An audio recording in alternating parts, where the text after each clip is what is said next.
Yra 3 skirtingi lietvamzdžių dydžiai, 3 skirtingo dydžio dėžių sistemos. Užsisakant tinkamą dėžės sistemą, geriausia išmatuoti lietvamzdį. Tam išmatuok atstumą nuo galo iki priekinės apvalios dalies.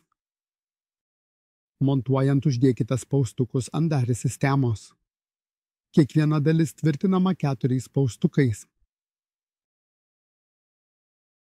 Spaustukai yra juodi variniams lietvamzdžiams ir sidabriniai cinko lietvamzdžiams.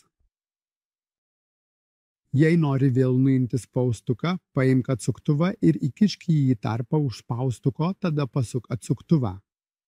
Tuomet galėsi labai lengvai nuimti spaustuką.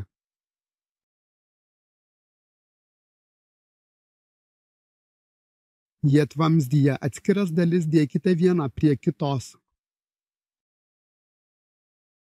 Jei spaustukas tiksliai ir labai teisingai pataiko ant lietvamzdžio tvirtinimo kabliuko arba laikiklio, turi 2 galimybės.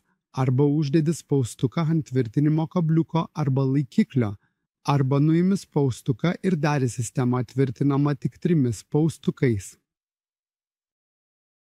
Lietvamzdžio gale pažymi likusią dalį pieštuku ir nukirpi ją žirklėmis iki tinkamo ilgio. Taip lietvamzdis bus puikiai apsaugotas nuo užsikimšimo.